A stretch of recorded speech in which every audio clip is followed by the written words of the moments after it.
అన్ని కాంపిటేటివ్ ఎగ్జామ్స్కి ఉపయోగపడే ఈ క్వశ్చన్ ఎలా సాల్వ్ చేయాలో చూద్దాం.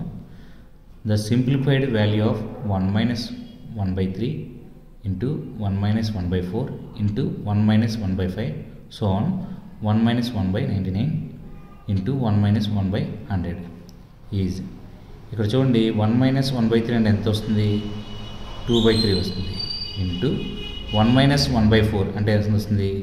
3/4 ఇంటూ 1 మైనస్ 1/5 అంటే ఎంత వస్తుంది? 4/5 సో ఇలా అప్ టు ఎంతవరకు వస్తుంది? 1 మైనస్ అంటే ఎంత? 98/99 ఇంటూ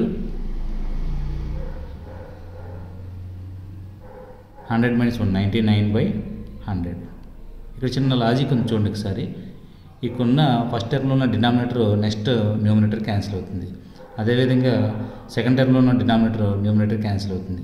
అలా ప్రతిదీ క్యాన్సిల్ అవుతూ ఉంటే 99 98 ఈ 98 ఇంత ముందున్న 98లో క్యాన్సిల్ అవుతుంది. ఫైనల్గా మనకి ఆన్సర్ ఏమొస్తుందంటే న్యూమినేటర్ ఫస్ట్ టర్మ్లో ఉన్న న్యూమినేటర్ 2 బై లాస్ట్ టర్మ్లో ఉన్న 100 డినామినేటర్ అనేది మిగులుతుంది.